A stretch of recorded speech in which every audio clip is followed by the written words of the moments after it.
여러분 반갑습니다.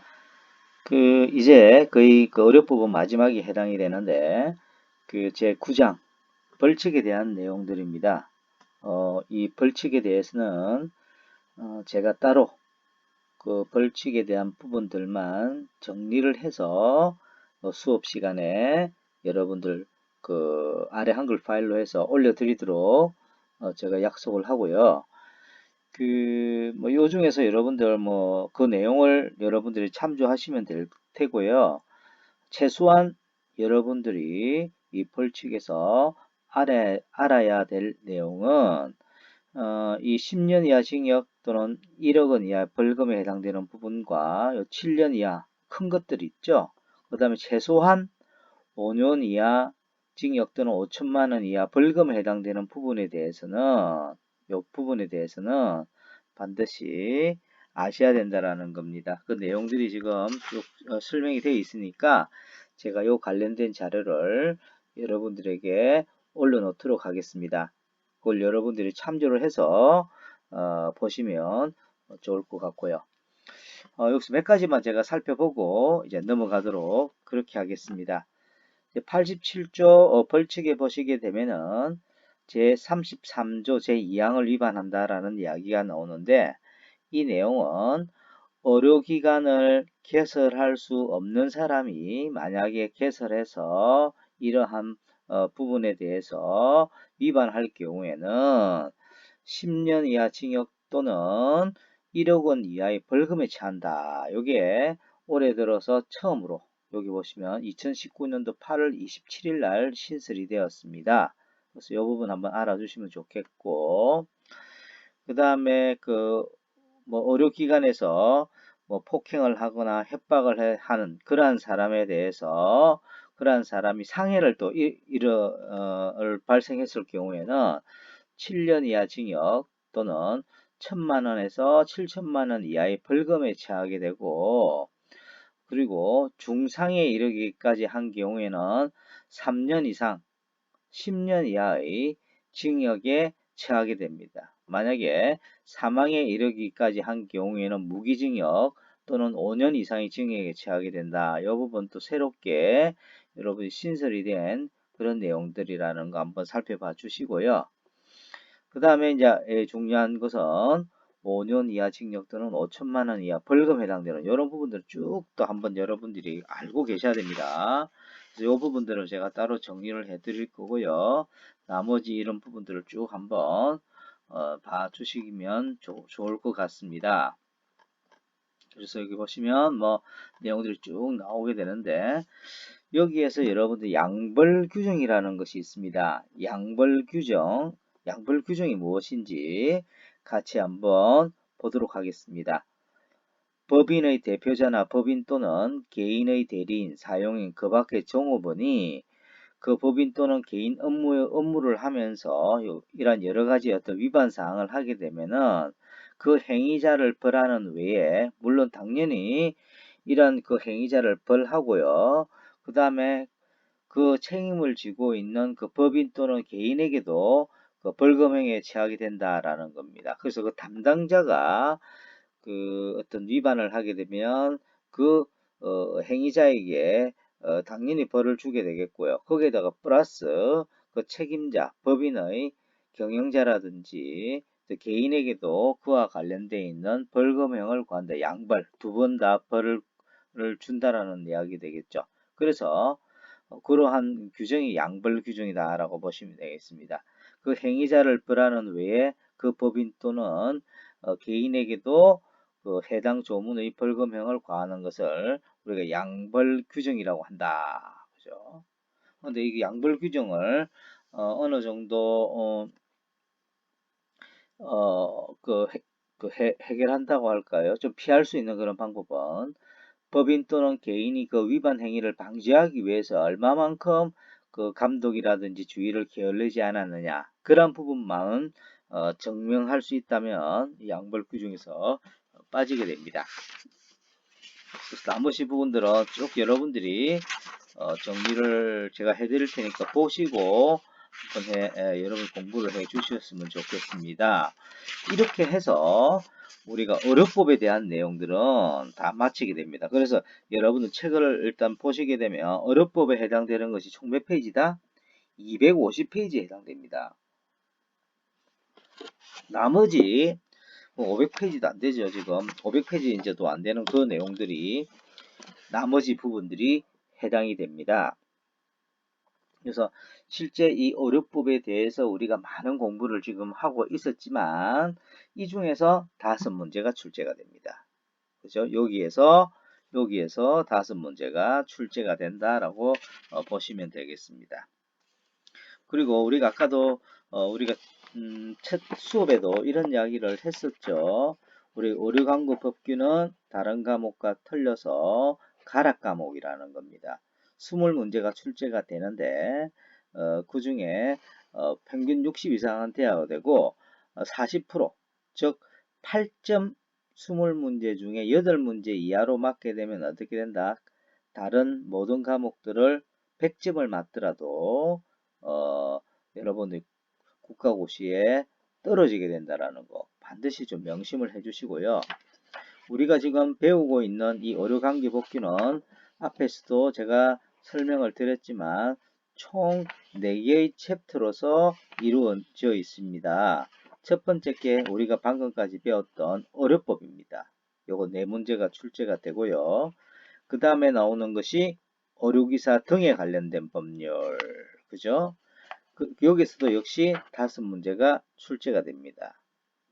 그 다음에 지역보건법, 역시 여기에서도 5문제, 마지막으로 구강보건법 해서 5가지. 즉 실제 이 여러분들 교과서를 보시면 어렵법이 거의 50%, 그 반이 차지합니다. 거기에서 5문제.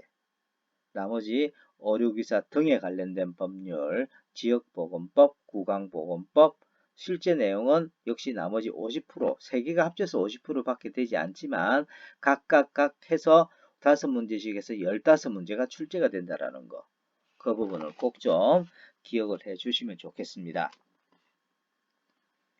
그래서 이번에는 이제 두 번째 파트 부분이 되겠습니다. 의료기사 등에 관련된 법률 이렇게 되어 있죠. 이 부분을 한번 쭉 내용을 살펴보도록 하겠습니다. 그래서 중요 부분은 어떤 부분이 중요한지를 제가 체크를 해 드릴 테니까 하나하나씩 보시고 체크해 주시면 감사하겠습니다. 첫 번째, 의료기사 등에 관련된 법률의 목적. 제가 첫 시간에도 이야기했을 겁니다. 반드시 의료법의 목적, 의료기사 등에 관련된 법률에 대한 목적, 지역보건법의 목적, 구강보건법의 목적, 요 4개의 목적 중에 한 문제는 나올 가능성이 굉장히 높습니다. 그 중에서도 의료기사 등에 관련된 법률에 대한 목적이 가장 나올 가능성이 높다 이렇게 보시면 되겠습니다. 그래서 첫 번째 이 내용은 별표 2개에 해당이 되겠습니다. 그 다음에 의료기사 종별을 열거할 수 있고 의료기사 등의 어떤 종별 업무 범위와 한계를 설명할 수 있고 또 업무 범위를 설명할 치과위생사의 업무 범위를 또 설명할 수가 있고요. 그 다음에 5번째 이 내용 한번 봐주시기 바랍니다. 의료기사 등의 면허 자격 요건을 설명할 수 있다. 요거 별표 하나를 해주시면 되겠습니다. 그 다음에 의료기사 등의 결격 사유를 열거할 수 있다. 이것도 별표 하나 해주시면 되겠습니다. 그 다음에 의료기사 등의 국가시험에 대하여 설명할 수 있다. 요거 참 시험에 많이 나와요. 요거 별표 3개에 해당이 됩니다. 그 다음에 쭉 보시면 의료기사 등의 국가시험 응시 자격 제한에 대해 설명할 수 있고 의료기사 등의 어떤 면허 등록에 대해서 설명할 수가 있고요. 그렇죠? 그 다음에 10번째 보시게 되면은 의료기사 등의 면허증 재발급에 대해서 설명할 수 있다. 요거 17년도에 아마 국가고시에 시험에 출제가 되었던 내용입니다. 이것도 한번 체크해 주시고요.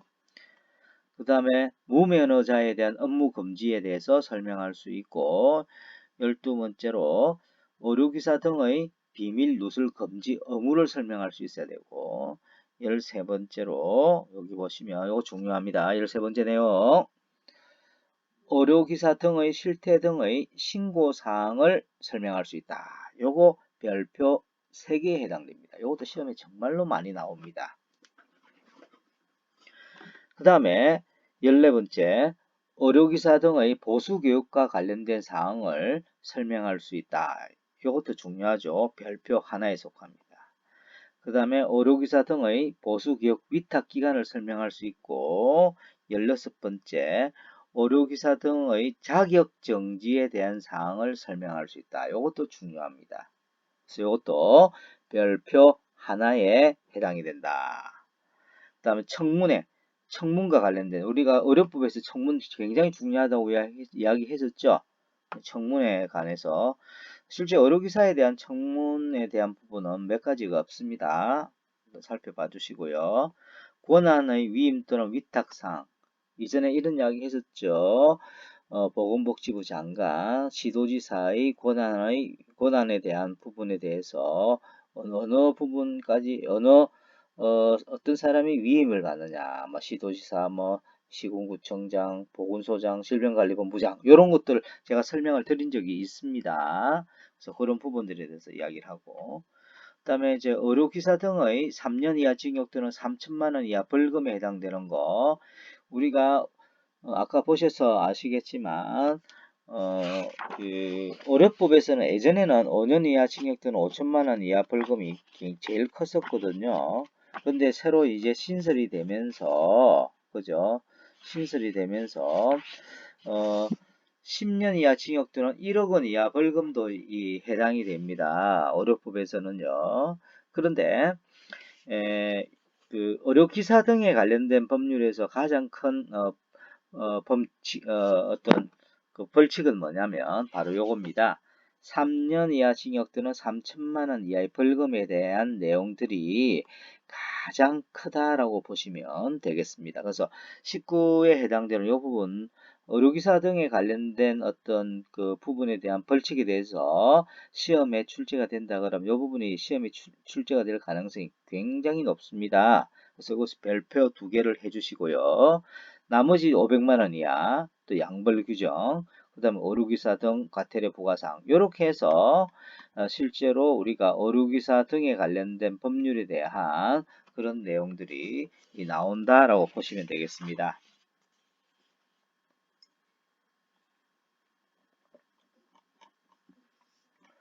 그러면 254페이지 처음부터 한번 보도록 하겠습니다. 그래서 제1조 목적 아까 제가 이 중요한 부분들에 대해서 별표를 해라고 했었는데 이 부분이 별표 2개에 해당이 된다. 그죠? 그래서 이 법은 의료기사 이 법이라고 하는 것은 뭐죠? 의료기사 등에 관련된 법률을 의미합니다. 이 법은 의료기사 그래서 우리가 의료기사에 대한 부분은 앞에서도 쭉 이야기를 했었죠. 뭐 했었죠? 6종이었습니다. 누구죠? 임상병리사, 방사선사, 물리치료사, 작업치료사, 치과기공사, 치과위생사 이렇게 해서 6종에 해당이 되고요. 거기에다가 플러스 등에 해당되는 사람들이 이러한 사람들이더라는 겁니다. 그래서 2종에 해당이 되죠. 보건의료정보관리사 예전에 의무기록사라고 하는 것인데 이것이 조금 더 그 역할이 좀 늘어나면서 보건의료정보관리사라는 이름을 붙였죠. 바뀌었습니다. 변경이 되었고 그 다음에 안경사 여기까지 합쳐서 의료기사 등에 관련된 법률입니다. 그래서 이런 의료기사 6종 플러스 보건의료정보관리사 안경사의 자격이라든지 면허 등에 관련돼서 필요한 사항을 정함으로써 그죠? 국민의 보건 및 의료 향상에 이바지함을 그죠? 이 의료기사 등에 관련된 법률의 주 목적으로 본다라는 겁니다. 그래서 뭐다? 국민의 보건 및 의료 향상에 이바지함을 뭐죠? 의료기사 등에 관련된 법률의 목적이다. 요거 빨간색으로 밑줄 그어 주시면 좋겠습니다. 그래서 시행령시 1조는요. 위에서 이야기했던 법률에서 위임된 사항과 그 시행에 필요한 사항을 규정하는 것을 그 목적으로 하고요. 쭉 한번 봐주시면 되겠습니다. 그 다음에 이제 1조 1은 한번 봐주시기 바랍니다. 정의 부분. 그래서 의료기사의 역할이 뭐냐라, 어떤 사람이 의료기사라는 거죠. 그래서 그것도 빨간 색깔로 밑줄 그어주시기 바랍니다. 의료기사. 의료기사란 의사 또는 치과 의사의 지도 아래 의사, 여기서 보시면 한의사는 포함되어 있지 않다. 그죠? 그래서 여러분들 그 의료인이라면 누구죠? 의사, 치과의사, 한의사, 그 다음에 조산사, 간호사, 요 5종에 해당되는 사람이 바로 의료인입니다. 그러면 다시 이야기해서 의료기사는 누구죠? 임상병리사, 방사선사, 물리치료사, 작업치료사, 그 다음에 치과기공사, 치과위생사, 이 6종에 해당됩니다. 그런데 의료기사는 의료인의 어떤 지도 아래가 아니라 의료인 중에서도 누구죠? 의사, 치과의사의 지도 아래에 진료나 의화학적 검사에 종사하는 그런 사람을 뭐라고 한다? 의료기사라고 합니다. 그래서 이 부분은 빨간 색깔로 밑줄을 그어 주시면 되겠죠. 그 다음에 이제 등에 관련된 사람들이 이제 두 사람이 있죠. 첫 번째 보건의료정보관리사. 이 보건의료정보관리사는 뭐 하는 사람이냐면 의료 및 보건지도 등에 관련된 기록이라든지 또는 정보에 대해서 분류하고 확인해주고 유지해주고 관리해주는 이런 업무를 하는 사람이 바로 뭐다? 보건의료정보관리사다. 이렇게 보시면 되겠고요. 그 다음에 안경사는 어떤 사람이냐면 안경의 조제, 여기 안경이라고 하는 것은 시력 보정용에 한한다 라고 되어 있죠. 안경을 조제하고 또한 또 안경을 판매하고 그 다음에 컨택트 렌즈를 판매하는 이러한 주된 업무를 하는 사람이 누구다? 안경사라고 하는 겁니다. 그래서 이런 부분은 좀 잘 기억을 해 주시기를 바라고요. 그 다음에 한 번씩 또 시험 문제가 나오는 것 중에 하나가 바로 의료기사의 어떤 업무에 대한 내용들이 한 번씩 시험에 나오고요. 그 다음에 어떤 사람들이 의료기사냐. 그래서 여기 보시면 의료기사의 종류는 하고 나오죠. 어떤 사람이 의료기사, 아까 제가 설명드리고 빨간 색깔로 밑줄 그어 주시기 바랍니다. 의료기사의 종류는 임상병리사, 방사선사, 물리치료사, 작업치료사, 치과기공사, 치과위생사 이렇게 6종에 해당되는 사람이 바로 의료기사다. 그래서 의료인은 5종, 의료기사는 6종. 꼭 좀 기억을 해주시기 바랍니다. 그래서 각 의료기사 종별에 따라서 그 의료기사의 업무라든지, 그죠? 그 업무는 어떤 업무인지에 대해서 이렇게 쭉 그 아래에 설명을 쭉 해놓고 있습니다. 이 부분도 알고 계셔야 되는데, 이것은 이러한 업무와 관련돼서는 대통령령으로 정해서 수행이 되어진다. 이렇게 여러분들 이해를 해주시면 되겠고, 각각에 대해서 좀 알고 계시면 좋겠죠. 어떤 역할 임상병리사는 어떠한 업무를 담당하느냐면 각종 화학적 또는 생리학적 검사를 하는 사람이 임상병리사다. 그럼 방사선사는 방사선 등의 취급 또는 검사 및 방사선 등 관련 기기를 취급하고 관리하는 사람. 여러분들 그 엑스레이라든지 뭐 MRI라든지 요것과 관련돼서 취급해주고 관리해주는 사람들이 있죠. 검사하고 해주는 사람들이 있죠. 이런 사람이 바로 방사선사고요. 물리치료사는요. 신체의 교정 및 재활을 위한 물리요법적 치료를 하는 사람이 바로 물리치료사다. 여러분들 지금 제가 해당되는 내용을 하나씩 보면서 여러분들과 같이 보면서 쭉 설명도 하고 또 해당되는 내용 부분 읽어도 보고 하는데 여러분들은 여기서 어떻게 하셔야 되느냐면 옆에 연습장을 두고요. 같이 외워주셔야 됩니다. 그냥 좋구나 하고 이렇게 보고 있으면 안 돼요. 옆에 항상 제가 첫 시간에 이야기했었죠. 연습장을 두고 제가 하는 수업 중에 이 수업 중에 해당되는 내용은 최소한 여러분들이 다 외운다라는 생각으로 임해 주시면 감사하겠습니다.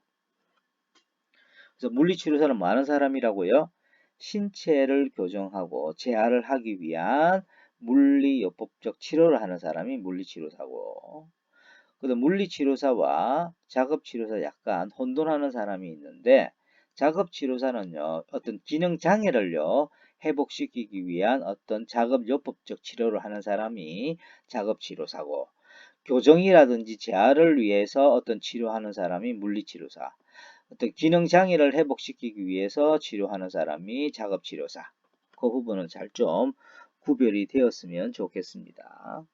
다시 한번 보시면 작업치료사라고 하는 것은 신체적, 정신적 기능장애를 회복시키기 위한 작업요법적 치료를 하는 그런 업무를 하는 사람이 누구다? 작업치료사다. 그 다음에 치과기공사는요, 여러분 다 아시는 내용이죠. 보철물들을 제작해주고 해당되는 보철물들을 수리하고 또 가공을 하는 그런 역할을 담당하는 사람이 바로 치과기공사고, 그 다음에 우리 치과위생사는요, 치아라든지 구강질환을 예방하고 위생관리 등을 그저 담당하는 그런 업무를 수행하는 사람이 누구다? 치과위생사다. 이렇게 6종에 대해서 간단하게 이렇게 설명을 하고 있는데요. 이 부분들에서 예전에는 조금 더 자세하게 또 설명이 되었는데 그런 부분들은 여기에서 빠진 것 같습니다. 그래서 간단하게 이렇게 정리가 되어 있다.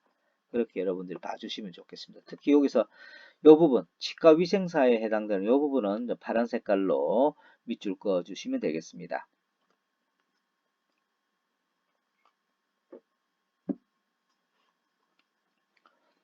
이번에는 제3조 업무 범위와 한계. 그래서 의료기사라든지 보건의료정보관리사, 안경사 업무의 범위와 한계는 대통령령으로 정한다. 한번 기억해 주시고요. 뭐 구체적인 것은 뒤에 나오는 별표 1에 따르고요. 의료기사는 아까도 이야기했지만 한의사의 지도는 받지 않습니다. 여기서 의료기사는 의사, 치과의사의 지도를 받아서 별표에 있는 그런 업무를 수행하는, 그죠? 그러한 사람이 바로 뭐다? 바로 의료기사다라고 보시면 되겠습니다. 제4조 면허, 요거 중요하거든요. 요거 별표 하나에 속한다라고 보시면 되겠습니다. 별표 하나 표시해 주시기 바라고요. 첫 번째, 의료기사 등이 되려면 다음부터 빨간 색깔로 밑줄 그어 주시면 되겠다. 어떻게 하면 의료기사가 되느냐? 다음 내용 중 어느 하나에 해당되는 사람으로서 의료기사 등의 국가시험에 합격을 한 후 누구의 보건복지부 장관의 면허를 받아야 된다. 여기까지 빨간 색깔로 밑줄 그어 주시기 바랍니다. 아무나 우리가 의료기사와 관련되어 있는 국가시험을 볼 수 있느냐? 그게 아니죠. 국가시험을 볼 수 있는 사람이 다음과 같은 사람들이 국가시험을 볼 수 있다라는 겁니다. 첫 번째, 대학, 산업대학, 전문대학 에서 취득하려는 면허에 상응하는 그 보건의료에 관련된 학문을 전공하고, 우리 같은 경우는 치위생과 같은 것들이 되겠죠. 치위생과를 나오지 않으면 치과위생사가 될 수가 없다라는 겁니다. 그래서 전공하고 반드시 졸업을 한 사람입니다. 다만 이 보건의료정보관리사의 경우에는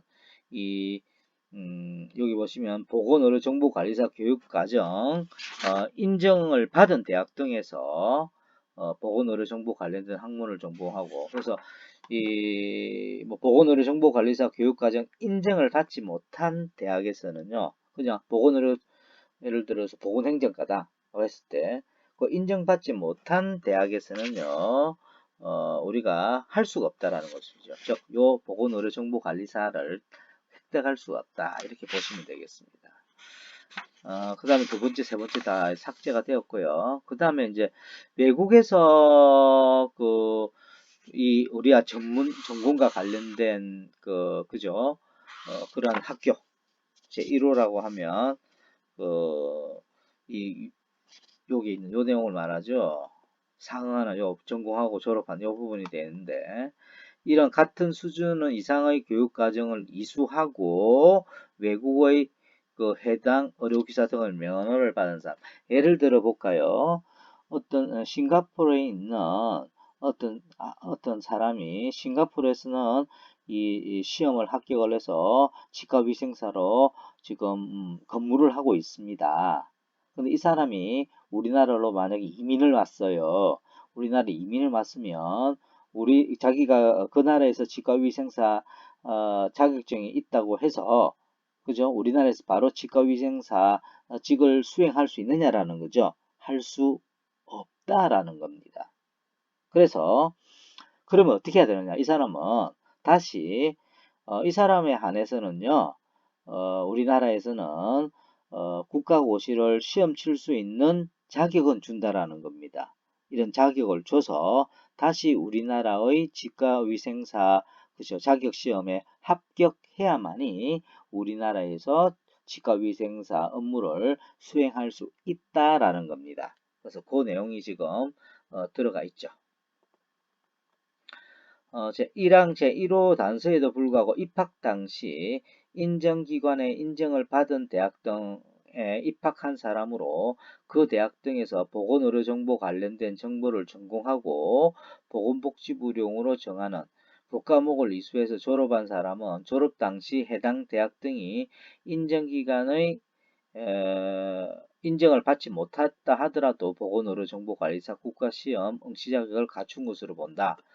이건 무슨 말이냐면, 제가 만약에 A라는 대학의 보건의료정보과에 제가 입학을 했어요. 입학을 했는데 제가 입학했을 당시에는 이 대학의 이과가 우리가 인정을 받았었어요. 인정기관으로서 인정을 받은 상태에서 제가 입학을 했습니다. 그런데 제가 이제 3학년이 되어서 졸업할 때쯤 그쯤에 다시 이제 인정을 의뢰를 해서 인정평가를 받는 중에 인정을 받지 못했다고 한다면 나는 어떻게 되느냐라고 하는 거죠. 제가 입학할 당시에는 인정받았던 그런 학과고요. 그런데 제가 졸업할 때는 인정받지 못했을 때는 나는 그 국가시험 응시할 수 있느냐라는 거죠. 결론을 이야기하면 응시할 수 있다라는 겁니다. 즉 제가 입학할 당시에 인정이 되었다 그러면 내가 졸업 당시에 인정되지 않았다고 하더라도 저는 시험 칠 수 있는 국가고시 시험을 칠 수 있는 자격이 주어진다라는 것으로 본다라는 것입니다. 그죠? 그런 내용을 잘 봐주시고요. 그 다음 제7조 보건의료정보관리사 국가시험 응시조건 보건의료정보 관련된 과목을 모두 이수해야 된다. 별표 1에 해당되는 내용이 있습니다. 어쨌든지 이러한 내용들을 이번 시간에 공부를 했습니다. 그래서 여러분 알다시피 그 벌칙에 대한 어떤 부분들, 의료법 벌칙에 대한 그런 부분들과 이번 시간에는 여러분들 그 목적, 의료기사의 목적이라든지 어떤 사람이 의료기사인지 또 의료기사의 종류라든지 그 업무에 대해서 설명하라고, 더욱이 그 어떤 경우에 면허를 우리가 의료기사 등에 관련된 어떤 법률에 따라서 그 면허를 받을 수 있는지, 어떤 조건에 해당되는 사람이 어떤 사람들인지에 대해서 이번 시간 알아봤습니다. 잠시 쉬었다가 다시 이어서 수업을 시작하도록 하겠습니다. 수고하셨습니다.